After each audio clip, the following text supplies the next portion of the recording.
الإسلام دينا صدق الله العلي العظيم.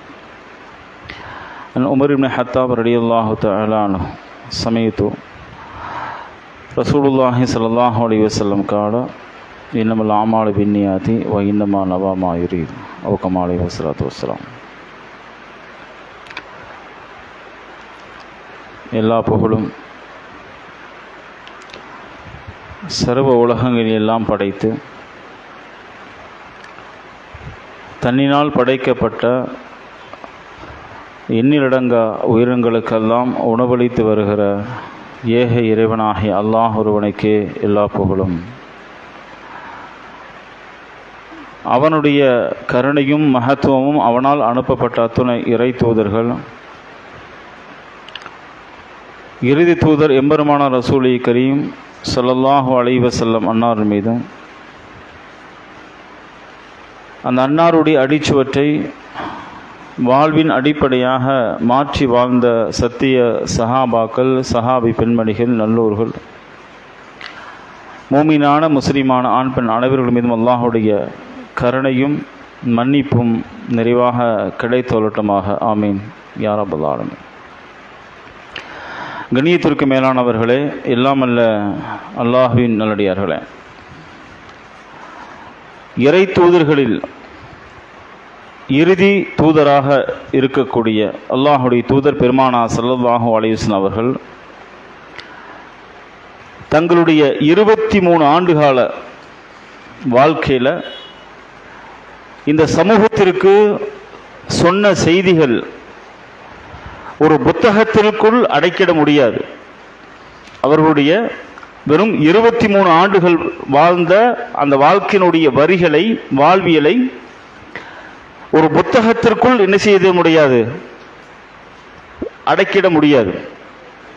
எத்தனையோ கருத்துக்களை, எத்தனையோ விதமான மனித சமூகத்திற்கு தேவையான அவசியமான வாழ்வியலை அல்லாஹுடைய தூதர் ஸல்லல்லாஹு அலைஹி வஸல்லம் நமக்கு வகுத்து தந்தார்கள். ஆனால் அல்லாஹ் அவர்களை பார்த்து ரஹ்மத்துல் ஆலமீன், இந்த உலகத்தில் இருக்கக்கூடிய எல்லா மனிதர்களுக்கும் சமூகத்திற்கும் ரஹ்மத்தாக, இந்த ரஹ்மத் அப்படிங்கிற வார்த்தையை தான் நம்ம உன்னிப்பாக கவனிக்கணும். ரஹ்மத் அல்லது பரக்கத் என்று சொல்வார்கள். ரஹ்மத்னா என்ன, பரக்கத்னா என்ன? ஒரு மனிதன் வியாபாரம் செய்கிறார், தன்னுடைய அந்த கல்லாப்பெட்டி நிரம்பி இருந்தா அதை ஒரு பரக்கத்தாக ஒரு கருதுவார். இல்லை, தனக்கான சொந்தமாக ஒரு பெரிய வீடு இருந்தால் அதை அவர் பரக்கத்தாக கருதுகிறார். தன்னுடைய உலகத்தினுடைய தேவைகள் எதெல்லாம் அதிகமாக அவருக்கு கிடைச்சிருக்கோ, உலகத்தினுடைய தேவைகள்ல எதெல்லாம் அவருக்கு அதிகமாக கிடைச்சிருக்கோ அதுதான் அவரை பொறுத்த மட்டும், மனிதனை பொறுத்த மட்டும் பரக்கத்தாக இருக்கும்.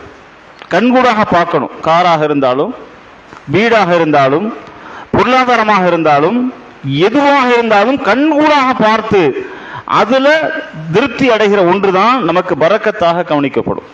ஆனால் அல்லாஹுடைய தூதரை அல்லாஹ் சொல்லுகிற போது ரஹ்மத்துல் ஆலமீன், எதெல்லாம் மனிதன் நினைக்கிறானோ, எதெல்லாம் மனிதனிடம் இருக்கிறதோ அதெல்லாம் இறை தூதர்கிட்ட இல்லை. அல்லாஹுடைய தூதர் ஸல்லல்லாஹு அலைஹி வஸல்லம் வாழ்க்கையில் நம்ம எடுத்து பார்த்தோம்னா 3 நாள் உண்ணாத நாட்கள்லாம் இருந்திருக்கு. 3 நாட்கள் உண்ணாத நாட்கள். இன்னும் சொல்ல போனா அவருடைய மிகுதமான உணவு எதுவாக இருக்குன்னு அப்படின்னு கேட்டா பேரிச்சம்பழம், தண்ணீர். பேரிச்சம்பழமும் தண்ணீரும் தான் ஒரு மனிதனுக்கு உணவாகவே இருந்தது. இதுதான் வரலாற்றுடைய செய்தி. யாரை உயர்ந்து பார்க்கிறதோ சமுதாயம், யாரை உச்சபட்சமாக பார்க்கிறதோ அத்தகைய இறை தூதர் அவர்களை அல்லாஹ் இந்த உலகத்திற்கு அறிமுகப்படுத்துகிற போது, அவருடைய வாழ்வை இந்த உலகத்திற்கு சொல்லுகிற போது ரஹ்மத் என்ற வார்த்தையை பயன்படுத்துகின்றான். அவ்வளவு பெரிய உயர்ந்த மனிதராக அல்லாஹுடைய தூதர் ஸல்லல்லாஹு அலைஹி வஸல்லம் எளிய வாழ்வை, இயல்பான ஒரு வாழ்க்கை வாழ்ந்து அந்த வாழ்க்கை உலகத்திற்கு சமர்ப்பணம் பண்ணாங்க. அப்படிப்பட்ட இறை தூதர் ஸல்லல்லாஹு அலைஹி வஸல்லம் இந்த உலகத்திற்கு சொன்ன செய்திகள்ல எவ்வளவோ இருக்கிறது.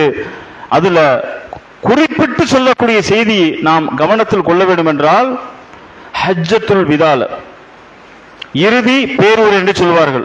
நிறைய பள்ளிகளை போய் பார்த்தோம் சொன்னா அந்த பேருரையை ஒன்று நினைச்சுவாங்க, ஒரு பிளக்ஸ் அடிச்சு பெரிய போட்டோ போட்டு ஒட்டியிருப்பாங்க. அந்த வார்த்தைகள்ல எடுத்து பார்த்தா இருக்கும், நிறைய பள்ளிகள்ல இருக்கு இறுதி பேருரை அப்படின்னு போட்டிருக்கும். அந்த இறுதி பேருரை அல்லாஹ்வுடைய தூதர் தான் செய்த ஒரே ஒரு ஹஜ், மொத்த சஹாபாக்களை ஒன்று திரட்டி மக்கா என்று சொல்லக்கூடிய மாநகரத்தை அல்லாஹ் அவருடைய கைக்கு கொண்டாந்து கொடுக்கிறான். நமக்கு இது செய்தி, இது பயானு, ஜும்மாவுடைய தகவல், அவ்வளவுதான். ஆனா அன்று சந்தித்தார்கள் அந்த நிகழ்வு, அந்த நேரத்தில் கூடினார்கள். அது சாதாரண விஷயம் இல்லை, சாதாரண விஷயம் இல்லை. 3 ஆண்டுகள் ஊரை விட்டு ஒதுக்கினாங்க. 3 வருஷம் மக்காவில இருந்து ஊரை விட்டு ஒதுக்கி வச்சாங்க. இந்த கிராமங்கள்ல பாத்தீங்கன்னா ஒரு மனிதர் தப்பு பண்ணா ஊரை விட்டு ஒதுக்கி வைப்பாங்க. யாரும் அவரோட பேசக்கூடாது, கொடுக்கல் வாங்கல் வாங்கக்கூடாது அப்படின்னு சொல்லுவாங்க.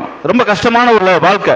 அப்படி அல்லாஹ்வுடைய தூதரோடு அவருடைய தோழர்களும் சேர்த்து 3 ஆண்டுகள் ஊரை விட்டு ஒதுக்கி வச்சாங்க.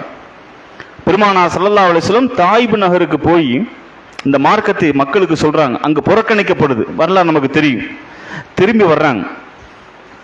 திரும்பி வருகிற அந்த நேரத்தில் உத்துபா சைபா என்று சொல்லக்கூடிய இருவருடைய தோட்டத்தில் அல்லாஹ்வுடைய தூதர் ஸல்லல்லாஹு அலைஹி வஸல்லம் அப்படி ஓரமா வந்து அந்த நிழல்ல உட்கார்ந்து அமர்றாங்க. உத்துபா சைபா யாரு? அல்லாஹ்வுடைய தூதருடைய ஒரே குடும்பத்துக்குள்ள உள்ளவங்க. ரசூலுல்லாஹ்வுடைய இந்த நிலையை பார்த்த 2 பேர் என்ன பண்றாங்க, தன்னுடைய அடிமை அத்தாஸ் அழைக்கிறாங்க. அடிமையை அந்த தோட்டத்தில் வேலை பார்க்கக்கூடிய அத்தாஸ் என்ற கூடியோட அடிமையை அழைக்கிறாங்க. அழைச்சு திராட்சை பழத்தையும் தண்ணீரையும் கொடுத்து முஹம்மது கொண்டு போய் கொடு. உடனே இந்த அடிமையை கொண்டு போய் இந்த 2ஐயும் கொண்டு போய் பெருமானார் ஸல்லல்லாஹு அலைஹி வஸல்லம் முன்னாடி வச்ச உடனே அல்லாஹ்வுடைய தூதர் அந்த பழத்திலிருந்து ஒரு பழத்தை எடுத்து பிஸ்மில்லாஹிர் ரஹ்மானிர் ரஹீம் அப்படின்னு சொல்லி சாப்பிட்றாங்க. எத்தனையோ குழந்தைகளுக்கு நம்ம தாய்மார்கள் சாப்பாடு ஊட்டுறோம், தந்தைமார்கள் எத்தனையோ ஸ்நாக்ஸ் வாங்கி வந்து பிள்ளைகளுக்கு கொண்டாந்து கொடுப்போம் இல்லையா? பிள்ளைங்க செய்யும் படக்குன்னு எடுத்து சாப்பிட்றோம். இங்குதான் நம்ம ஒரு ஆசிரியராக இருக்கணும். பிள்ளைக்கு கொடுக்கிறோம், அன்பை வெளிப்படுத்துகிறோம், அந்த பிள்ளையினுடைய தேவையை நிவர்த்தி செய்வது நம்முடைய கடமை. ஆனால் அந்த இடத்துல மார்க்கத்தை, அந்த மார்க்கத்தினுடைய அறிவை, சுன்னத்தான அந்த வழிமுறைகளை, அந்த சுன்னத்தினுடைய வாழ்க்கையை, குர்ஆனுடைய நெறிய அல்லாஹ் சொல்றான் இல்லையா, யா அய்யுஹல்லதீன ஆமனு வ மய்யுத்தில்லாஹ ரசூலுஹு ஃபக்கத் ஃபாஸ ஃபௌஸன் அஸீமா. நம்பிக்கையாளர்களே, அல்லாஹ்வையும் அல்லாஹ்வுடைய தூதரை பின்பற்றுங்கள். அல்லாஹ்வையும் அல்லாஹ்வுடைய தூதரை பின்பற்ற சொல்லக்கூடிய அந்த தூதருடைய வழியை நம்முடைய பிள்ளைகளுக்கு என்ன செய்யணும்? வெயிட் பண்ணப்பா, பிஸ்மில்லாஹிர் ரஹ்மானிர் ரஹீம் சொல்லி என்ன செய், சாப்பிடு. இதுதான் ஒரு ஆசிரியர். ஒரு தந்தை அந்த இடத்துல ஒரு ஆசிரியராக மாறணும். தாய் அந்த இடத்துல ஒரு ஆசிரியர் மாறணும். எந்த ஸ்கூல்லையும் பிஸ்மில்லா சொல்லி தர மாட்டாங்க, எந்த காலேஜ்லையும் பிஸ்மில்லா சொல்லி தர முடியாது. இறைத்தூதர் ஸல்லல்லாஹு அலைஹி வஸல்லம் அந்த வழிமுறைகளை, வாழ்க்கையை, அந்த வாழ்க்கையினுடைய பாதைகளை, ஈமானை, இஹ்லாஸை, மறுமையினுடைய சிந்தனை, அல்லாஹ்வுக்கு மனிதனுக்கான தொடர்பை ஏற்படுத்துகிற முதல் ஆசிரியராக யார் என்று சொன்னால் யாரை கை காட்டுவோம்? பள்ளியில் இருக்கக்கூடிய இமாம தான் கை காட்டுவோம். பள்ளியில் இருக்கக்கூடிய இமாம தான் அவருக்கு பொறுப்பு. அவர் அதுவா பொறுப்பு இல்லை, அவர் இல்லை, அவர் 2வது பொறுப்பு. முதல் பொறுப்பு யார்? ஒரு பிள்ளைக்கான பொறுப்புதார் யாரு? அர்ரிஜாலு கவ்வாமூன் அலா நிஸா, பொறுப்புதாரி என்று சொல்லக்கூடிய ஆண்கள் அல்லாஹ் சொல்றான் குர்ஆன்ல. அப்ப பொறுப்புதாரி இருக்கக்கூடிய நாம நமது பிள்ளைகளுக்கு தான் முதல் கல்வியை, இந்த கோடைகால விடுமுறை என்று சொல்லக்கூடிய இந்த நாட்களில் விடுமுறை பிள்ளைகள் இருக்கு, பிள்ளைகள் தூங்குறாங்க, சாப்பிடுறாங்க, விளையாடுறாங்க. எல்லா இடங்களிலும் சுன்னத், குர்ஆனுடைய வாழ்வியல், பெருமானார் ஸல்லல்லாஹு அலைஹி வஸல்லம் வாழ்ந்த அந்த வாழ்க்கை, சஹாபாக்கள் வாழ்ந்து அந்த வாழ்ந்ததன் மூலமாக அல்லாஹ் சொன்னான் பார்த்தீங்களா, அவர்களை பார்த்து ரலியல்லாஹு அன்ஹு வரல் அன்ஹு ذلك லிமன் خشي رب. யாரை பார்த்து? யாரை பார்த்து? அவர்கள் மனிதர்கள் தான். இந்த உலகத்தில் மனிதனாக பிறந்து நம்பிக்கை கொண்டு அல்லாஹ்வுடைய திருப்தியை நாடி இறைத்தூதருடைய வழியில பரிபூர்ணமாக வாழ்ந்த அந்த சஹாபாக்களை பார்த்துதான் ரலியல்லாஹு அன்ஹு அல்லாஹ்வுடைய திருப்பொருத்தத்தை பெற்றவர்கள். அந்த திருப்பொருத்தம் நமக்கு கிடைக்கும்னா எப்படி கிடைக்கும்? எப்படி கிடைக்கும்? அப்ப நமது பிள்ளைகளுக்கு நாம் என்ன செய்யணும்? அந்த கல்வியை கொண்டு போய் கொடுக்கணும். அப்ப பெருமானார் ஸல்லல்லாஹு அலைஹி வஸல்லம் அவர்களுக்கு அந்த பழத்தை கொண்டு போய் வச்ச உடனே பிஸ்மில்லாங்கிற வார்த்தையை எடுத்து சொல்லி சாப்பிட முற்படுறாங்க. அப்ப அந்த அடிமை கேட்கிறாரு, இந்த பிஸ்மில்லாங்கிற வார்த்தை இதற்கு முன்னாடி யாருமே சொன்னதில்லை, இந்த அரபுலகத்தில் இந்த வார்த்தையை புதுமையாக சொல்லக்கூடிய நபர் நீங்களா இருக்கிறீங்களே, அப்படி என்றால் நீங்கள் யார்? உங்களை பற்றி உண்டான விவரத்தை நான் தெரிஞ்சுக்க விரும்புகிறேன், நீங்க தயவு செய்து சொல்லுங்களேன்னு சொல்லி அந்த அத்தாஸ் என்று சொல்லக்கூடிய அடிமை அல்லாஹ்வுடைய தூதரை பார்த்து கேட்கிறாங்க. அப்ப ரசூலுல்லாஹி ஸல்லல்லாஹு அலைஹி வஸல்லம், என்னை பற்றி நான் பதில் சொல்லுகிறேன், அதற்கு முன்பு உன்னை பத்தி நீ சொல், நீ யாரு, எங்கிருந்து வர்ற, உன்னுடைய பேர், விவரத்தை கேட்கிறவன ஒரு பகுதியை குறிப்பிடுறார். தான் வாழ்ந்த ஒரு பகுதியை குறிப்பிட்டு அந்த விஷயத்தை அவர் சொல்லி முடிச்சவன ரசூலுல்லாஹ் சொல்றாங்க, எந்த பகுதியை நீ குறிப்பிட்டாயோ அந்த பகுதியில் வாழ்ந்தார் இல்லையா ஒரு இறை தூதர் யூனுஸ், அந்த யூனுஸுடைய சகோதரன் தான் நான். அந்த யூனுஸ் இறை தூதர் ஆக்கப்பட்டார்களே அதில் இறுதி வந்த இறை தூதர் நான் என்று சொல்கிறார். அந்த அடிமை என்ன சொல்றாரு, நல்லா கவனிக்கணும். அந்த அடிமை என்ன சொல்றாரு, தன்னுடைய வாழ்ந்த பகுதியை குறிப்பிடுறாரு. யூனுஸ் அலைஹிஸ்ஸலாமுடைய வரலாறு அப்படியே சொன்னவன உடனே அல்லாஹ்வுடைய தூதருடைய கையை பிடிச்சு அஷ்ஹது அல்லா இலாஹ இல்லல்லாஹ் வ அஷ்ஹது அன்ன முஹம்மது ரசூலுல்லாஹ் ஏற்றுக்கொள்கிறார். ஒரு பிஸ்மில்லாங்கிற வார்த்தை நம்மளை பொறுத்தப்பட்டு அரபி சொல்லு, அவ்வளவுதான், அதுதான் நம்ம பார்க்கிறோம். ஆனால் அந்த பிஸ்மில்லாவை குறிப்பிட்டதனால், சொன்னதனால், ஒரு இடத்துல வெளிப்படுத்தியதனால் ஒரு அடிமையாக இருந்த ஒருவர் இஸ்லாத்தை ஏற்றுக்கொண்டதற்கு அந்த பிஸ்மில்லா காரணமா இருக்கு. இதுதான் வரலாற்றுடைய சம்பவம். இதை தாண்டி இந்த நகழ்வு முடிவு நேர மக்காவுக்கு போறாங்க. போக முடியல, மக்காவுக்குள்ள நுழைய முடியல, ரொம்ப கஷ்டமான சூழ்நிலை. மக்காவுக்குள்ள நுழைஞ்சா மிகப்பெரிய இடையூறு, சிக்கல் ஏற்படும். அப்ப இஸ்லாத்திற்கு அப்பா இருக்கக்கூடிய முத்தீம் என்று சொல்லக்கூடியவர் அல்லாஹ்வுடைய தூதருக்கு அடைக்கலம் கொடுக்கிறார். முகமது, நீங்க வாங்க, உங்களுக்கான முழு பாதுகாப்பை நான் வழங்குறேன் என்று சொல்லி அவர் சொன்னதற்கு பிறகுதான் பெருமானா ஸல்லல்லாஹு மக்கால வந்து 2 ரக்காத் தொழுது துஆ கேட்டுட்டு ரொம்ப நேரம் கழிச்சு அவர் அதை இடத்தை விட்டு போறாரு. அது வரைக்கும் பாதுகாப்புக்கு முத்தீம் இருக்கிறார். இதுல கவனத்திற்கொள்ள வேண்டிய செய்தி என்னன்னா, மக்கா முழு விதமான அதிகாரத்தை பெருமானா ஸல்லல்லாஹு அலைஹி வஸல்லம் அல்லாஹ் கொடுத்தான். சும்மா ஒன்றும் கிடைக்கல. தாயிப் நகருக்கு போயிட்டு சொந்த பூமிக்குள் நுழைய முடியல. இதான் அடிப்படை. 3 ஆண்டுகள் ஊரை விட்டு ஒதுக்கி வச்சாங்க. இதான் வரலாற்றுடைய தகவல். பெருமானா ஸல்லல்லாஹு அலைஹி வஸல்லம் ஒரு சமயம் தொழுவதற்காக காபத்துல்லாஹ்க்குள்ள நுழையிறாங்க. உஸ்மான் அப்படிங்கிற ஒருத்தர் தடுத்து நிறுத்துறார். ரசூலுல்லாஹ், நீங்க உள்ள போகக்கூடாது, உள்ள போகக்கூடாது. அப்ப அல்லாஹ்வுடைய தூதர் கேட்கிறாங்க, எல்லாரும் போய் தொழுகிறாங்க, இறை வழிபாட்டில் அவங்கவுங்க மதத்தை வழிபடுறாங்க, என்ன ஏப்பா நீ தடுக்கிற? நான் யாரை வேணாலும் அனுமதிப்பேன், உன்னை மட்டும் அனுமதிக்க மாட்டேன். அப்ப அல்லாஹ்வுடைய தூதர் சொல்றாங்க, பின்னொரு காலம் வரும், இந்த காபத்துல்லாவுடைய மொத்த பொறுப்பையும் அல்லாஹ் எனக்கு வழங்குவான் அப்படின்றாங்க. அப்ப நையாண்டி அவர் உஸ்மானுங்கிறவர் சிரிக்கிறார். அப்படி ஒரு காலத்தை நீ அடைந்தால் அதை விட கேடுகட்ட காலம் வேறு எதுவுமே இல்லை அப்படின்னு சொல்லிடுறாரு. எவ்வளவு பெரிய இந்த நிகழ்வு சம்பவம் பார்த்தீங்களா? ரசூலுல்லாஹ் தொழுக வர்றாங்க, தடுத்து நிறுத்தப்படுறாங்க. காபத்துல்லாவுடைய அதிகாரத்தை அல்லாஹ் எனக்கு வழங்குவான் அப்படின்னு அல்லாஹ்வுடைய தூதர் சொல்லுகிற போது அவர் நையாண்டியா சொல்றாரு, அவமானமா கருதுறாரு. எந்த அவமானமாக கருதாரோ அந்த உஸ்மான்கிட்ட தான் காபத்துல்லாவுடைய பொறுப்பையே பெருமானா ஸல்லல்லாஹு அலைஹி வஸல்லம் ஒப்படைக்கிறாங்க. எவ்வளவு விஷயமா இருக்கு, சாதாரணம் கிடையாது. அப்ப இறை இல்லத்தை ஹஜ்ஜத்துல் விதால மொத்த அதிகாரத்தையும் பெருமானா ஸல்லல்லாஹு அலைஹி வஸல்லம் கொடுத்த அந்த நாள், அந்த நேரம், அந்த நொடி பொழுது அல்லாஹ் சொல்றான், அல் யௌம அக்மல்து லக்கும் தீனுக்கும் வ அத்மம்து அலைக்கும் வ ரலீது லக்கும் அல் இஸ்லாம தீனா. இந்த நாள் இஸ்லாமிய மார்க்கத்தில் பரிபூர்ணமான நாள், பரிபூர்ணம் தீன், அந்த சட்டம், அதனுடைய கோட்பாடு எல்லாம் நிரப்பமாக்கப்பட்டுருச்சு.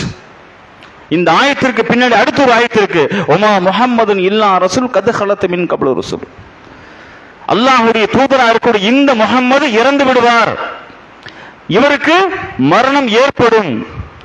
இந்த மரணத்திற்கு அப்பாற்பட்டு எந்த இறை தூதரும் இல்லை.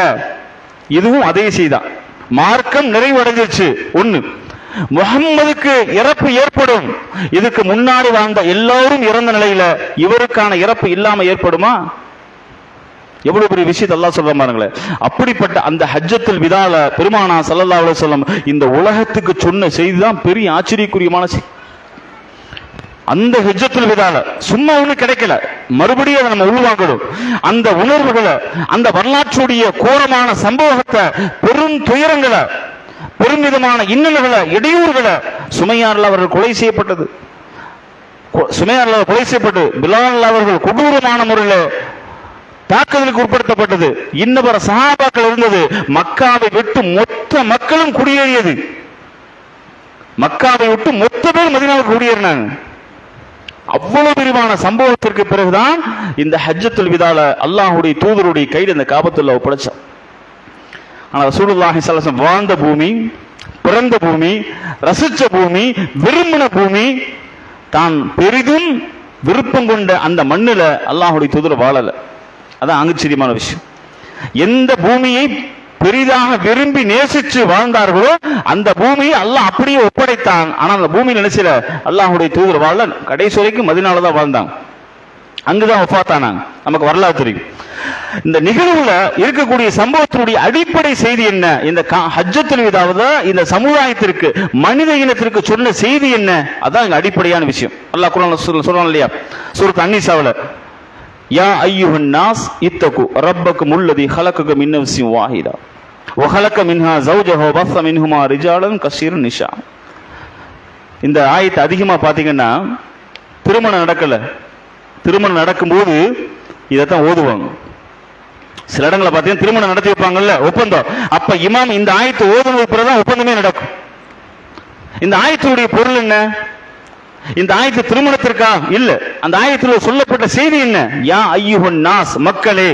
மக்கள்னா யாரு? முஸ்லிம்கள், கிறிஸ்தவர்கள், இந்துக்கள், யூதர்கள், கடவுள் மறுப்பாளர்கள் என்று சொல்லக்கூடிய எல்லாரையும் அல்லாஹ் உள்ளடக்கிறார். நாஸ், மக்களே.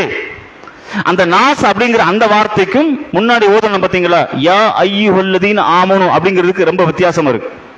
இப்ப மதுபானம் குடிக்க வேணாம்னு யாரும் அல்லாஹ் பார்த்து சொல்லுவான்? மூமின்களை பார்த்து அல்லாஹ் சொல்லுவான். தொழுக நீங்க தொழுங்க, யாரை பார்த்து அல்லாஹ் சொல்கின்றான்? மூமின்களை பார்த்து. நோம்பு வைங்கன்னு யாரை பார்த்து அல்லாஹ் சொல்றான்? குத்திப அலைக்கும் சியாமு கமா குத்திப அல்லதீன மின் கபலிக்கும் லஅல்லக்கும் யா அய்யுல். எல்லாமே பாத்தீங்கன்னா நம்பிக்கை அப்படிங்கிற வருகிற போது முஸ்லிம்களுக்கு அல்லாஹ் சொல்லுகின்றான், மூமின்களுக்கு சொல்லுகின்றான். பொதுவான உலகத்தில் கூட எல்லா மத மக்களுக்கும் இஸ்லாம் சொல்லுகிற அடிப்படையான செய்தி என்ன, தத்துவம் என்ன, சித்தாந்தம் என்ன என்று சொன்னால், யா அய்யுஹன் நாஸ் இத்தகு ரப்பக்கும் அல்லதி, உம்மை படைத்த இறைவனை வணங்கு. செடிய, மரங்களை, மனிதர்களை, கண்ணுக்கு எதையெல்லாம் நீ பார்க்கிறாயோ, எதையெல்லாம் நீ நம்புகிறாயோ, எதையெல்லாம் சரி என்று நீ கருதுகிறாயோ, அவைகளெல்லாம் இறைவனாக இருக்க முடியாது. இறைவன் என்று சொன்னால் அதற்கான சரியான அளவுகோலை இஸ்லாம் சொல்லுகிறது. குல் ஹுவல்லாஹு அஹத், சூரத் இக்லாஸ். உன்னுடைய இறைவன் என்று யாரை நீ பார்க்கிறாயோ அவன் மனிதனாக இருக்க முடியாது. இறைவன் என்று எதை நீ பார்க்கிறாயோ அது இயற்கையாக இருக்க முடியாது, படைக்கப்பட்டதா இருக்க முடியாது. இந்த அடிப்படை செய்தியைத்தான் பெருமானா ஸல்லல்லாஹு அலைஹி வஸல்லம் உலகத்திற்கு முதல்ல சொல்றாங்க. ஆனா சமூகத்துடைய நிலைமை என்ன? சமூகத்துடைய போங்க என்ன பாத்தீங்கன்னா, சமூகத்தவே திருத்திக்கிட்டே இருக்கும். தொழுங்க வாங்க பாய், நம்ம கூப்பிடுறாங்கல்ல, தொழுங்க வாங்க, பயானுக்கு வாங்க. அழைப்பு யாரு கொடுக்கணும்? அழைப்பு யாரு கொடுக்கணும்? முஸ்லீம் அல்லாத மக்களுக்கு அழைப்பு கொடுக்கணும், அவங்க இஸ்லாத்துக்கு வரணும். இதுதான் அழைப்பு. இங்க அழைப்பு என்ன நடந்துகிட்டு இருக்கு? யாரை அழைத்துக்கிட்டு இருக்கோம்? யாரை கூப்பிடுறோம்? முஸ்லீம்களவே கூப்பிடுறோம், தொழுகைக்கு வாங்க. அதான் தொழுகை கடமையாயிருச்சு. முஸ்லீமா இருக்கக்கூடியவருக்கு என்ன கடமை? என்ன கடமை? உங்களுக்கு தொழுகை கடமையாயிருச்சு, நோன்பு கடமையாயிருச்சு, ஜகாத்து கடமையாயிருச்சு, பொருளாதாரம் இருந்தால் ஹஜ் கடமையாயிருச்சு. இப்ப என்ன சொல்ற சமூகத்திற்கு? தொழுகுவாங்க, நோன்பு வைங்க. இதுதான் அடிப்படையா இருக்கு. இதற்குத்தான் இத்தனை ஆயிரம், தமிழகத்தில் 15,000 பள்ளிவாசல் கட்டப்பட்டிருக்கு. 15,000 பள்ளிவாசல்கள் இருக்கு. எதற்கு? முஸ்லீம்களை வாழ வைக்கத்தான் இருக்கு. முஸ்லீம் அல்லாதவர்களை இஸ்லாத்தை கொண்டு வருவதற்கு இடங்கள் எத்தனை இருக்கு? அதுக்கா பள்ளிவாசல் என்ன முஸ்லீம்களுக்கு மட்டுமா? இல்ல, எல்லா மக்களும் உள்ள வந்து இஸ்லாத்தை ஏற்றுக்கொள்வதற்குத்தான். இங்க என்ன இருக்கு? முழுக்க எல்லா பள்ளிவாசல்களும் தொழுகை மட்டும்தான் நடக்குது. 5 வக்து தொழுகை நடந்தா முடிஞ்சா போதும். இஷா 8 மணிக்கு உள்ள நுழைஞ்சுனீங்களே, கேட்டு பூட்டி இருக்கும். 8 மணிக்கு இஷா தொழுகை உள்ள நுழைஞ்சினா கேட்டு பூட்டி இருக்கும். அவ்வளவுதான். மொத்தியினுடைய பணி என்ன? தொழுகை வந்து முடிச்சார கேட்ட போட்டு, அவ்வளவுதான். கட்டடமா எழுப்பப்பட்டிருக்கும். எல்லாமே உடைய வக்து மக்கள் எவ்வளவு பேரு? 2 சஃப் 1 சஃப். அப்ப நம்முடைய நோக்கம் என்ன இருக்கு? நம்முடைய வேலை என்ன? நம்முடைய எதற்காக வந்திருக்கோம்? எதுவுமே தெரியாது. நம்முடைய சமூகத்தையே திரும்ப திரும்ப திரும்ப அரைப்பங்கிற வார்த்தை சொல்லுவாங்களா தமிழ்ல, அதுதான் சமூகத்தில் நடக்குது. ஆனா எது நடக்கணும், எது தேவை? ஹஜ்ஜத்துல் விதாவில் எதை உரைக்க சொன்னார்கள் பெருமானா ஸல்லல்லாஹு அலைஹி வஸல்லம்? குர்ஆன் சொல்லுது பாத்தீங்களா? சுலைமான் அலைஹிஸ்ஸலாமுடைய வரலாறு படிக்கிறோமா இல்லையா? எங்கேயோ ஒரு அரசி ஆட்சி செய்கிறார், எங்கேயோ ஒரு அரசி ஆட்சி செய்கிறார். அந்த செய்திய சுலைமான் அலைஹிஸ்ஸலாம் தெரிஞ்சு கொண்டு அந்த அம்மையாருக்கு எழுதுறாங்க, எழுதுகோல் வச்சு. அதை படிச்சுட்டு அந்த ஆட்சியை அப்படியே ஒப்படைத்து இஸ்லாத்தை ஏற்றுக்கொண்டதை குர்ஆன் சொல்லுகிறது. சொல்லுதா இல்லையா? எவ்வளவு பெரிய அதிகாரத்தில் இருந்த ஒருத்தவருக்கு சுலைமான் அலைஹிஸ்ஸலாம் சொன்ன ஒரு வார்த்தை இஸ்லாத்தை ஏற்றுக்கொண்டது காரணமா இருக்கு. பெருமானார் ஸல்லல்லாஹு அலைஹி வஸல்லம் சொன்ன ஒரு பிஸ்மில்லா அத்தாஸ் அப்படிங்கிற ஒரு இஸ்லாத்தை ஏற்றுக்கொண்ட காரணமா இருக்கு. நம்மளும் வாழ்றோம், எத்தனையோ முஸ்லீம் அல்லாத மக்களோடு பழகுறோம், எத்தனையோ நிகழ்ச்சிக்கு அழைக்கிறோம், உறவு ரீதியா பழக்கம் இருக்கிறது, தொழில் ரீதியா பழக்கம் இருக்கு. எத்தனை பேரை இஸ்லாத்துக்கு கொண்டு வந்திருக்கோம், முயற்சி எடுத்திருக்கோம். அட இஸ்லாத்துக்கு கொண்டு வரலாம், அந்த பாயிண்டை விட்டுருவோம். இஸ்லாம் சம்பந்தமான மார்க்கத்தினுடைய அழகான வழிகளை, அந்த வரலாற்று நிகழ்வுகளை, அந்த வாழ்க்கையினுடைய பகுதிகளை எடுத்து சொல்ற இடத்துல இருக்கிறோமா? சொல்லுங்க. எடுத்து சொல்லக்கூடிய இடத்துல இருக்கிறோமா? இல்ல. யாருக்கு இங்க களிமா சொல்லி கொடுக்குறாங்க? மாப்பிள்ளைய கல்யாண மேடையில் உட்கார வச்சு அவருக்கு சொல்லி கொடுக்குறாங்க. என்னன்னு சொல்லுங்க. அஷ்ஹது அல்லா இலாஹ இல்லல்லாஹு வ அஷ்ஹது அன்ன. இது யாருக்கு சொல்லணும்? அதான் ஏற்கனவே முஸ்லீம் ஆயிட்டாரு, அவர் பேர் அப்துல் காதரா இருக்கு, அவர் மௌத்தானா மையத்தவங்களுக்கு அடக்கம் போறாங்க, அப்படிதானே? ஆனா யாருக்கு சொல்லப்படுது? யாருக்கு சொல்லணும், யாருக்கு சொல்லி கொடுக்குறாங்க பாருங்களேன். நிகழ்வுடைய நிலையை நினைச்சு யாருமே கவலைப்படல, இதை தவறுன்னு உணரல. இது ஒரு வழிமுறை. அப்பயாவது களிமா சொல்றங்கிற அளவுக்கான நிகழ்வு இருக்கு தவிர களிமா யாருக்கு சொல்லணும்? இஸ்லாத்தை வாலிபலாக ஏற்றுக்கொள்ளக்கூடிய, இஸ்லாத்தை உன்னதமாக கருதக்கூடிய, இஸ்லாத்தினுடைய அந்த வாசல்ல வந்து நிற்கக்கூடிய ஒருத்தருக்கு சொல்லக்கூடிய வார்த்தை தான் அஷ்ஹது அல்லா இலாஹ இல்லல்லாஹ். இங்க யாருக்கு சொல்லி கொடுத்து கொடுப்பாங்க? சில மதரசால பார்த்தீங்கன்னா சின்ன பிள்ளைக்கு அதிகமாக சொல்லி கொடுப்பாங்க. காரணம் என்ன? கோட்பாடு, வழிமுறை, பாதை இல்லை. பெருமானார் ஸல்லல்லாஹு அலைஹி வஸல்லம் உழைத்ததற்கும் நாம வாழுகிற இந்த வாழ்க்கைக்கான அந்த பெருங்கொண்ட அந்த இடையூறு நினைச்சு பாருங்களேன். அடிப்படையானது என்ன? ரசூலுல்லாஹ் மட்டும் சொல்லல, ரசூலுல்லாஹ் மட்டும் இந்த வார்த்தையை சொல்லல. யாரையெல்லாம் அல்லாஹ் இந்த மண்ணில் நபியாக அனுப்பினார்களோ அவர்கள் அத்தனை பேருமே சொன்ன வார்த்தை என்ன? ஒரே வார்த்தை, லா இலாஹ இல்லல்லாஹ். சூரத்துல் யாசின் அல்லாஹ் தஆலா சொல்றான், வல்லிரிபு லஹும் மஸல் அஸ்ஹாபுல் கரியா இது ஜாஹமுல் முர்சலூன். ஒரு கிராமத்துக்கு 3 இறை தூதர்கள் போனாங்க. 3 இறை தூதர்கள். அந்த 3 இறை தூதர்களுமே அந்த கிராமவாசிகள் கொன்றுறாங்க. 4வதாக ஒரு மனிதர் போய் நல்ல விஷயத்தை சொன்ன, ஏன்பா இவங்களை கொலை செஞ்சீங்கன்னு கேட்கிறாரு. அவரையும் அந்த மக்கள் கொலை செய்து விட்டார்கள். அந்த 4 பேருமே என்ன சொன்னாங்க? சூரத்துல் யாசின் ஓதுறாங்களா இல்லையா? எவ்வளவோ இடங்கள் ஓதப்படுகிறது. மௌத்து வீட்டுல, புது வீடு குடியேறினா, திருமண நிகழ்வு, எல்லா இடங்களையும் ஓதக்கூடிய அந்த யாசின்ல சொல்லக்கூடிய அந்த சம்பவம் என்ன படிப்பினை தருகிறது? எதை உலகத்துக்கு உணர்த்தது? எண்ணித்துனாலே களிமா தான், உச்சபட்ச களிமா தான். களிமா தான் இஸ்லாத்தினுடைய அடிப்படையானது. அக்கீதா தான் இஸ்லாத்தினுடைய கோட்பாடு. அக்கீதா எப்போது சரியாகுதோ ஆட்டோமேட்டிக் எல்லாமே சரியாயிடும், எல்லாமே சரியா. இதுலதான் அடிப்படை. அதனாலதான் பெருமானார் ஸல்லல்லாஹு அலைஹி வஸல்லம் 13 வருஷம், ஒரு வருஷம் இல்ல, 13 வருஷம் நோன்பு கடமையாக்கப்படல. உண்மையா இல்லையா? மக்காவுல இருக்கும்போது நோன்பு வைத்தார்களா? இல்ல. 13 வருஷத்துல நோன்பு கடமை என்று அந்த ஆயத்துல இல்லவே இல்லை. ஹஜ் கடமை என்று இல்ல, ஜகாத் கடமை என்று இல்ல. 13 ஆண்டுகள் என்ன சொல்லப்பட்டுச்சு?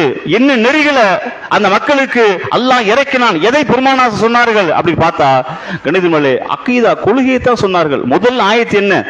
இக்ரா பிஸ்மி ரப்பிக்கல் லதீ ஹலக். அதென்ன பொருள்? அதென்ன பொருள்? நீங்க எல்லாம் படிங்க. இது ஆதம் அலைஹிஸ்ஸலாமுக்கு சொன்ன வார்த்தையும் இதுதான். அல்லமஹுல் ஆதம. ஆதமிற்கு நாம் என்ன கொடுத்தோம்? கல்வி ஞானத்தை கொடுத்தோம். ஆதம் கொடுத்ததற்கும் கல்விதான், அல்லாஹ்வுடைய தூதருக்கும் கொடுத்ததும் கல்விதான். இடைப்பட்ட இந்த காலத்துல எத்தனையோ இறை தூதர்கள் இந்த மண்ணில் வாழ்ந்திருக்கார்கள். அவர்களுக்கும் அல்லாஹ் கொடுத்த முதல் விஷயம் எது அப்படின்னு கேட்டா கல்விதான். கல்விதான் அறிவுபூர்வமானது, கல்விதான் எழுச்சி ஏற்படுத்தும், கல்விதான் உன்னை முற்போக்கு சிந்தனையில கொண்டு நிப்பாட்டும், கல்விதான் முதன்மையில உருவாக்கும், கல்விதான் முன்னேற்றத்திற்கான வழி, கல்விதான் இறைவனை அடைவதற்கான சரியான பாதை என்று குர்ஆன் நெறிப்படுத்தி சொல்ற அடிப்படையான செய்தி என்ன? இக்ரா பிஸ்மி ரப்பிக்கல் லதீ ஹலக். நம்ம எப்படி படிக்கிறோம்? கல்வியினுடைய வாசல் எதுவாக இருக்கிறது? கல்வி எந்த அளவுகோல வச்சு நம்ம பார்க்கிறோம் அப்படின்னு கேட்டா, நல்லா நீங்க எல்லாருமே யோசிச்சு பாருங்களே. நம்முடைய வாழ்க்கையில எல்லாருமே யோசிச்சு பாருங்க. பிள்ளைய ஸ்கூல்ல படிக்க வைக்கிறோமா இல்லையா? படிக்க வைக்கிறோமா இல்லையா? படிக்க வைக்கிறோம். சாயந்தரம் வந்து டியூஷன் படிக்க வைக்கிறோமா இல்லையா? படிக்கும். கம்ப்யூட்டர் படிக்க வைக்கிறீங்களா இல்லையா? இன்னைக்கு பார்த்தீங்கன்னா நகரப்பகுதியில் உங்களுக்கு தெரியாமலாம் கிடையாது, கம்பு சுத்துறதெல்லாம் ஒரு டியூஷன், அதுக்கு பார்த்தீங்கன்னா ஒரு வாத்தியார், நீச்சலை சொல்லிக் கொடுக்க ஒரு வாத்தியார், இந்த மாதிரி அடிக்கிட்டே போகலாம். இது எல்லாத்திற்கும் 2 செலவழிக்கப்படுகிறது. ஒன்று பணம், இன்னொன்று நேரம். பணத்தையும் நேரத்தையும் செலவு பண்ணி உலக ரீதியான எல்லா விதமான படிப்புகளுக்கு திரும்ப திரும்ப உலகத்தில் அதிகமாக செலவழிக்கப்படுகிறது இல்லையா? உண்மைதானே? இங்க இத்தனை பிள்ளைகள் இருக்கு, நமக்கு எத்தனை பிள்ளைகள் நம்மள்கிட்ட இருக்கு. என் பிள்ளை சூரத்துல் யாசீனை மனப்பாடம் பண்ணியிருக்கான் அப்படின்னு நம்மளால சொல்ல முடியுமா? என்னுடைய பிள்ளை குர்ஆன்ல ஒரு 10 ஜூஸ் மனப்பாடம் பண்ணிட்டான், அவனுக்கு வயசு 8 படிக்கிறான், 10 ஜூஸ் மனப்பாடம் பண்ணிட்டான் அப்படின்னு நம்மள யாராவது சொல்லக்கூடிய இருக்குமா? சொல்லுங்களேன். ஸ்கூலுக்கு, காலேஜுக்கு, டியூஷனுக்கு, இன்ன பிற விஷயத்துக்கு படி படி படி அவங்கள வார்த்தைக்கு நாம் கொடுக்கக்கூடிய நேரம், நாம் கொடுக்கக்கூடிய பொருளாதாரம் உச்சபட்சம் உச்சபட்சம். ஆனா இந்த குர்ஆன் அப்படின்னு வருகிற போது, மார்க்கம் என்று வருகிற போது, இஸ்லாம் என்று வருகிற போது, அதற்கு நாம் சொல்லுகிற வார்த்தை என்ன? படின்னு கூட சொல்றது இல்லை. என்ன சொல்றோம்? ஓத போங்க அப்படின்றோம். ஓதுதலுக்கும் படிக்க என்ன வித்தியாசம்? படிப்புனா விளங்குது, செலவு பண்ணணும், காலேஜ் படிக்கணும், படிச்சாதான் முன்னேற முடியும், படிச்சாதான் ஐஏஎஸ் ஆக முடியும், படிச்சாதான் ஐபிஎஸ் ஆக முடியும், படிச்சாதான் கலெக்டர் ஆக முடியும், படிச்சாதான் எல்லா துறைகளும் மேம்பட முடியும். படி அப்படிங்கிற அந்த வார்த்தை நமக்கு தெரியுது, அறிவு எவ்வளவு தூரம் வேலை செய்யுது. ஆனால் ஓதுதல் அப்படின்னா என்ன வருது? ஓதுதலுக்கான அந்த அறிவு எந்த இடத்துல நம்ம நிக்குது அப்படின்னு கேட்டா, ஓதுதல் அப்படின்னா குர்ஆன் எடுத்து ஓதுக்குப்பா, அவ்வளவுதான். ஒரு சூறாவை ஓது, 2 சூறா மனப்பாடம் பண்ணு, அது ஓதுதல் அப்படிங்கிறதுக்கு இதுதான் பாயிண்ட். ஆனா ஓதுதல் அப்படிங்கிற இந்த வார்த்தை இருக்கு இல்லையா, இதுவே என்ன வார்த்தை? அரபி வார்த்தை கிடையாது. அதான உண்மை. ஓதுதல் அப்படிங்கிற இந்த வார்த்தை அரபி வார்த்தை இல்ல, சரியான தூய்மையான தமிழ் சொல். ஓதாமல் ஒரு நாளும் இருக்க வேண்டாம், ஒருவரையும் புல்லாங்கு சொல்ல வேண்டாம். ஓதுதல் அப்படிங்கிறது அரபி வார்த்தை. பலவருடைய நம்பிக்கை எதுவா இருக்கு? ஓதுதல்னா ஏதோ குர்ஆன் ஓதுறது, ஓதுதல்னா அல் சூரா ஓதுறது, ஓதுதல்னா யாசின் ஓதுறது. அப்ப இந்த ஓதுதலுக்கு இது அரபி சொல்லிங்கிற எடுத்துட்டு இதற்கு ஆன்மீகத்தை கொண்டாந்து பாக்ஸ்ல வச்சிடறோம். இதுல என்ன இருக்கு? ஓதுதல் அப்படிங்கிறதுக்குள்ள என்ன வந்துருது? ஆன்மீகம் வந்து உட்கார்ந்துக்கிறது. படிக்கிறவரும் அறிவு வேலை செய்யுது. இன்னும் சொல்ல போனா ஆன்மீகத்திற்கும் இஸ்லாத்துக்கும் எந்த சம்பந்தமே கிடையாது. ஆன்மீகத்தை உருவாக்க எந்த நபி இந்த உலகத்துல வரல. ஆன்மீகம் தான் இஸ்லாம் என்றால் இஸ்லாம் என்னைக்கு அழிஞ்சு போயிருக்கு. நல்லா யோசிச்சு பாருங்களே. ஆன்மீகம் தான் இஸ்லாம் என்றால் இப்ராஹிம் நபி பேசினார் இல்லையா சிறு வயசுல, அதுக்கு பேர் என்ன? ஆன்மீகம் தான் இஸ்லாம் என்றால் அல்லாஹுடைய தூதருடைய மார்க்கம் அந்த மக்காவிலே அழிஞ்சு போயிருக்கு.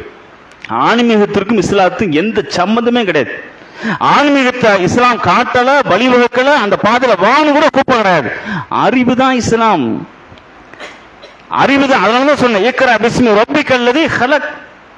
இப்ராஹிம் நபி கேட்டாங்க இல்லையா தன்னுடைய தந்தையை பார்த்து, ஏப்பா சிலையை செய்கிற, நீ தான் செய்கிற, நீயே வழிபடுற கேட்டாரே ஒரு கேள்வி. சிலை இடிஞ்சு போயிருக்கு, சிலைகிட்ட போய் கேளு அப்படின்னு யாரு கேட்டா? இப்ராஹிம் நபி கேட்டாங்க தன் மக்களை பார்த்து. அறிவா ஆன்மீகமா? ஆன்மீகம் கிடையாது, அறிவுதான். இங்க ஆன்மீகத்துக்கு தான் மதிப்பு இருக்கு. ஆன்மீகத்துக்குள்ளதான் பெரிய பக்தி இருக்கிறதாக மக்கள் கருதுறாங்க. ஆன்மீகத்தில் தான் எல்லாமே இருக்கு.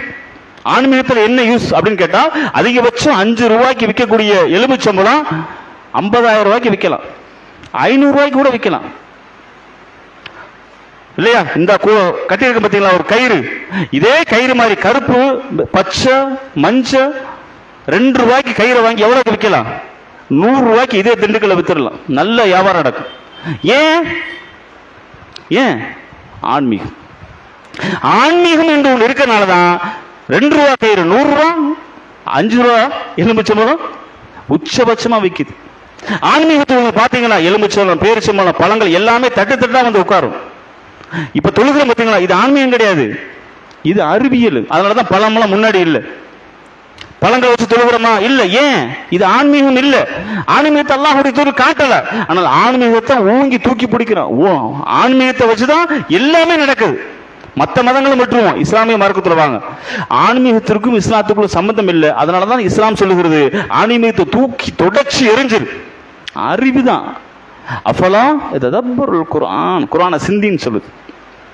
ஒட்டகம் எப்படி படைக்கப்பட்டிருக்கு சிந்திச்சு பாரு. மழை பெய்யுது, சும்மாவா பெய்யுது? ஏப்ரல் மாசம் இதே திண்டுக்கல் ரோட்ல நடந்து பாருங்க, ஒரு புல்லு கூட இருக்காது, பச்சையா. உண்மைதானே? ஏப்ரல் மாசம் ரோட்ல நடந்து போனா ஒரு புல்லு கூட இல்லை, அப்படி காஞ்சி போயிருக்கு. மழை பெஞ்ச உடனே பச்சை பச்சேன்னு வருது. யாரா கொடுத்தா? சுத்தமான தண்ணீரை வானத்திலிருந்து இறைக்கிறோம், அறிவை கொண்டு சிந்தி, ஆன்மீகத்தை கொண்டு சிந்திக்க செல்ல. அதனால பெருமானா ஸல்லல்லாஹு அலைஹி வஸல்லம் மகனார் இறந்து போனவன எல்லாரும் சொன்னான், ஆன்மீகம். முகம்மதுடைய மகன் இறந்ததுனாலதான் சூரிய கிரகம் ஏற்பட்டுச்சு. நல்லா கவனிக்கணும். முகம்மதுடைய மகன் இறந்தனாலதான் சூரிய கிரகம் ஏற்பட்டுச்சு. சொன்ன போது பெருமானா ஸல்லல்லாஹு அலைஹி சொன்னாங்க, என்னுடைய மகனுடைய இறப்புக்கும் சூரிய கிரகத்திற்கு எந்த சம்பந்தமும் கிடையாது. தம்பி உட்காருங்க, கடைசியில் கொடுப்போம், உட்காருங்க. புரியுதுங்களா? ரசூலுல்லாஹ் நினைச்சிருந்தா, ஆஹா என் மைய இறந்து போயிட்டானே, இது ஆன்மீகத்துக்குள்ள வச்சு பேசிருக்கலாம். துடைச்சு எரிஞ்சாங்க, துடைத்து எரிந்தார்கள். நீங்க ஆன்மீகத்தை கொண்டாந்து உள்ளத்துக்குள்ள பக்தியா பாத்தீங்களே, சூரத்துல் ஃபாத்திஹா ஓதும்போது பக்தியா படிச்சுன்னு கவனிச்சுன்னு வைங்களே, அது அப்படியே அழுகையை கொண்டாந்து நிப்பாட்டும். அழுகையை கொண்டு எவெல்லாம் அழுகிறானோ அந்த அழுகையே பொறுமையானது. சிந்திக்க தான் இஸ்லாம் சொல்லுகிறது. தன் தவறை நினைச்சு அழுகணும். ஆன்மீகத்தை நினைச்சு திக்ர் மஜ்லிஸ், திக்ர் எடுக்கிறோமே, அதுல வரக்கூடிய ஆன்மீகம் இல்ல. அறிவை கொண்டு இஸ்லாம் வளர்கிறது. அறிவுதான் உச்சபட்சம், அறிவுதான் அழிவில்லாது. அதனால கம்யூனிச மக்களோடு இஸ்லாம் நிக்குது. கம்யூனிஸ்ட்ல போட்டி போட்டு யார் நிக்குது? இஸ்லாம் நிக்குது. உலகத்தில் இருக்கிற எல்லா மதத்தையும் துச்சமாக கருதுன அதே பெரியார் இஸ்லாத்தை துச்சமாக கருத முடியல. ஏன்? இஸ்லாம் ஆன்மீகத்தை சொல்லல. காரணம் என்னன்னா, இஸ்லாம் மனித சமூகத்துக்கு விடுதலை பெற்றது என்று பெரியார் சொல்றார். எல்லா கடவுள்களையும் விமர்சித்த அதே பெரியார் அல்லாஹ்வை விமர்சித்ததா பார்க்க முடியல. ஏன்? அல்லாஹ் சூரியன் இல்ல, அல்லாஹ் சந்திரன் இல்ல, அல்லாஹ் மனுஷன் இல்ல, அல்லாஹ் பெண் இல்ல, அல்லாஹ் ஆண் இல்ல என்று இஸ்லாம் சொன்னதுனாலதான் விமர்சிக்கக்கூடிய இடத்திற்கு பெரியாரால் வரவே முடியல. ஆன்மீகத்தை பேசல இஸ்லாம், அறிவைத்தான் பேசுகிறது. அறிவுதான் மேம்படும், அறிவுதான் உண்மை கொண்டு, அறிவை கொண்டு பேசுகிற போதுதான் உலகத்தில் பெரும் பெரும் அறிஞர்கள், உலகத்தில் நீங்க எடுத்து பார்த்தீங்கன்னா மேற்கத்திய நாடுகளில் எத்தனையோ விதமான ஆலயங்கள் எல்லாமே பள்ளிகளாக மாற்றப்படுகிறது. ஏன்? எதற்காக அப்படின்னு கேட்டா அறிவை கொண்டுதான். இத்தனையும் எதற்குள்ள வந்தது கேட்டா பெருமானா ஸல்லல்லாஹு அலைஹி வஸல்லம் என்று சொன்னார்கள் இல்லையா, அதுதான் அடிப்படையானது. யா அய்யுஹல்லதீன ஆமனு வமை யுத்திஇல்லாஹ ரசூலுஹு ஃபக்கத் ஃபாஸ ஃபௌஸன் அலீமா. நம்பிக்கையாளர்களே, அல்லாஹ்வையும் அல்லாஹ்வுடைய தூதரை நீங்கள் பின்பற்றுங்கள். பின்பற்றுடைய அந்த நிலையை சொல்லுகிற போது ஆன்மீகத்திலிருந்து இஸ்லாத்தை பாத்துறாதீங்க, அறிவை கொண்டு பாருங்க. ஒவ்வொரு வசனம் வஷம்ஷி வல்லுஹாஹா வல் கமரி, சூரியனை பார், சந்திரனை பார், சூரியன் சந்திரன் எந்த அளவுக்கு சுத்துக்கொள்ள அழகா வருது அதை பார். சாணத்திற்கும் ரத்தத்திற்கும் இடையில வெண்மையான பாலை அல்லாஹ் உனக்கு கொடுக்கிறான் பத்தியா, அதை சிந்திச்சு பாரு. கர்ப்பத்துல ஒரு குழந்தை வளர்ந்து பத்தியா, அதை சிந்திச்சு பாரு. இதையெல்லாம் ஆன்மீகம். இதை பேசினா இஸ்லாம் வளரும், இதை பேசினா நாம வளருவோம், இது பேசினாதான் ஹக்கு. இதைத்தான் பெருமானா ஸல்லல்லாஹு அலைஹி வஸல்லம் அன்றைய தினத்தில் பேசினார்கள். ஹஜ்ஜத்துல் விதா ரசூலுல்லாஹி பேசியது என்ன? ஆன்மீகத்தை பேசல, அறிவியை பேசினாங்க. அறிவுதான் மேம்பட்டுச்சு. இரண்டாவதாக ரசூலுல்லாஹ் பேசினது மனித வளத்தை பேசினாங்க. ஏற்றத்தாழ்வு இல்ல, எல்லோரும் சமம். உலகத்தில் யாராவது சொல்ல முடியுமா? உலகத்தில் எந்த வழிபாட்டு தளத்திலேயாவது சமநிலை கொண்ட தன்மை எங்கேயாவது இருக்கா? கிடையவே கிடையாது. யாராவது உருவாக்க முடியுமா? முடியவே முடியாது. இதுவரைக்கும் இல்ல, இனிமேல் உருவாக்க முடியாது. ஏனென்றால் இஸ்லாம் அப்படிங்கிற அழகான இந்த மார்க்கம் தான் மனித இனத்தையே ஒரே இடத்துல கொண்டாந்து நிப்பாட்டுகிறது. ஒரே இடத்துல கொண்டு நிப்பாட்டுது, சமத்தன்மை. அப்ப படி கலிமாவுடைய தன்மையில் அக்கீதாவில் உறுதியாரு, சமமான இடத்து மனிதனை பாவித்தால் இஸ்லாம் உச்சபட்சமா வளரும் என்பதைத்தான் பெருமானா ஸல்லல்லாஹு அலைஹி வஸல்லம் சொன்னார்கள். இதை நம்ம வார்த்தையா சொல்லிட்டோம், ஃபேனுக்குள்ள உட்கார்ந்து படிச்சுட்டோம். இந்த செய்தி நமக்கு இலகுவா கிடைச்சிருச்சு. ஆனா இது வெறுமன வார்த்தை. வழிகள் எல்லாமே அல்லாஹ்வுடைய தூதரும் சஹாபாக்களுக்கு தான், நமக்கு இல்லை. வார்த்தை தான் நம்ம கேட்டிருக்கோம், வழிகள் இல்ல. மொத்த வழிகளை கொண்டவர்களாக யார் இருந்தார்கள்? அல்லாஹ்வுடைய தூதரும் அந்த தோழர்களும். அந்த தோழர் வாழ்ந்த பெண்மணி, சஹாபி பெண்மணி இருந்தார்கள். பெரும் தியாகத்திற்கு பின் கிடைத்ததுதான். அதனால அல்லாஹ் சொல்றான், அல் யௌம அக்மல்து லக்கும், இந்த நாள் பரிபூர்ணமான நாள்.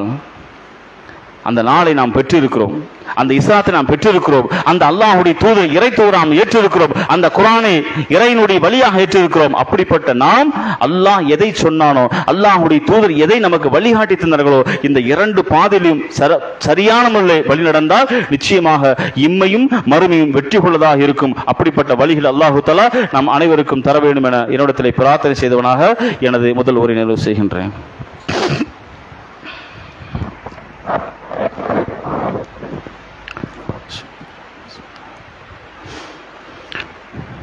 نحمده ونستعين استغفر الله نعوذ بالله من الشيطان الرجيم بسم الله الرحمن الرحيم فذكروني أذكركم واذكروني ولا تكفرون صدق الله العليم. கண்ணியத்திற்கு மேலான இல்லாமல் அல்லாஹ்வுடையார்களே, இஸ்லாமிய இந்த அழகான மார்க்கம் ஈமான் அப்படிங்கிற ஒரு வட்டத்தில் கொண்டாந்து நம்ம நிப்பாட்டி இருக்கு.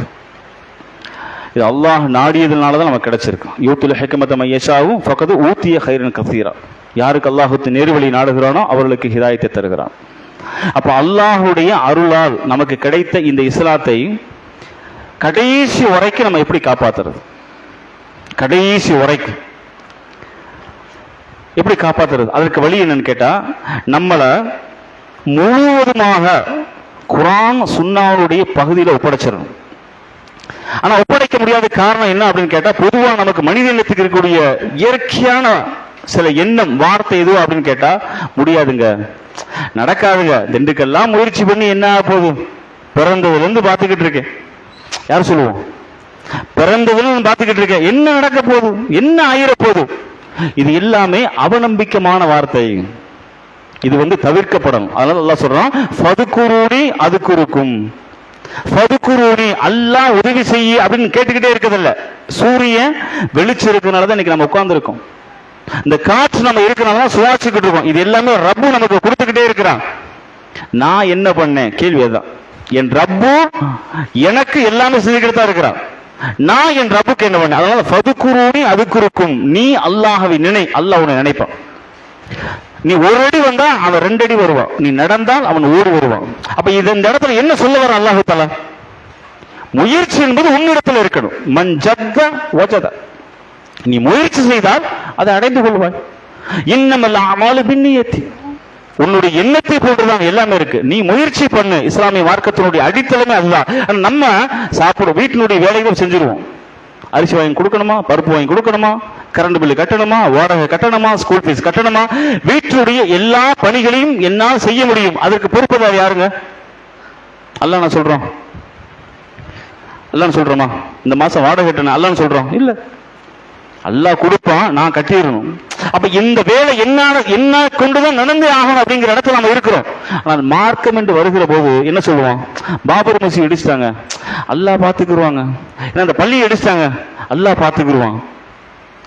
இப்படி ஒரு சம்பவம் நடந்திருக்கு, அல்லாஹ் பார்த்துக்குருவோம். அப்ப மார்க்கம் என்று வருகிற போது அல்லாஹ் பார்த்துக்குருவான். என் வீட்டுல ரேஷன் கடையில் அரிசி வாங்கணும், நான் வாங்குறேன். ஈபி பில்லுக்கு நான் போய் கட்டுறேன், ஸ்கூல் ஃபீஸ் கட்டுறேன் நான் கட்டுறேன். அவ வீட்டினுடைய தேவையை நான் செஞ்சுக்கிறேன், மார்க்கத்தை அல்லாஹ் பார்த்துக்குருவானா. இது எவ்வளவு பெரிய பாகுபாடற்ற தன்மை, பாகுபாடற்ற தன்மை. அப்ப ரசூலுல்லாஹ் வீட்டுல உட்கார்ந்துக்கிட்டே சுப்ஹானல்லாஹ் சொல்லியிருக்கலாம்ல, பதிலுக்கு போகாம அல்லாஹ் அக்பர் அல்லாஹ் அக்பர் அல்லாஹ் சொல்லியிருக்காங்கல்ல, லட்சம் தடவை சொல்லியிருக்கலாமே, ஏன் சொல்லல? 62 வயசுல போய் நின்றாங்களா இல்லையா பதில்ல, பல யுத்தங்கள்ல. இங்க என்ன சொல்ல வர்றேன்னா, பலகீனம் என்பது ஆபத்தானது. பலகீனமான வார்த்தை அதை விட ஆபத்தமானது. பலகீனமான உடையவர்கள் ரொம்ப மோசமானவர்கள். அதனால இதா ஜாஅகல் முனாஃபிகூன கான ரசூலுல்லாஹ் இன்னக ரசூலுல்லாஹ் வல்லாஹு யஅலமு இன்னக முனாஃபிகுல் அகாதிம் அல்லாஹ் தஆலா சொல்றான். அதாவது 2 குணம் ஒருத்தர் இருக்க கூடாது. முனாஃபிக்தனம் ஈமான் ஒண்ணா இருக்காது. முனாஃபிக்தனம் எங்க இருக்கோ ஈமான் அங்க வரவே வராது. முனாஃபிக்குத்தனம் எங்க இருக்கோ அங்க ஈமான் வராது. ஈமான் யாரிடத்துல உறுதியா இருக்கிறதோ முனாஃபிக்குத்தனம் அவரிடத்துல வரவே வராது. 2ல 1 தான். நான் ஈமான்தாரியா இருப்பேன், நான் சுன்னத்தை பின்பற்றுவேன், குர்ஆனுடைய வழி நடப்பேன், என்னால நான் முயற்சி செய்வேன். மாற்றம் என்பது அவருடைய கையில் இருக்கு. இதுதான் யதார்த்தம். இதைத்தான் நபிமார்கள் செய்தார்கள், இதைத்தான் சஹாபாக்கள் செய்தார்கள். அதனாலதான் அல்லாஹு தஆலா கத் அஃபலஹல் முஃமினூன், முஃமின்கள் எல்லாம் வெற்றியாளர்கள் சொல்கின்றான்.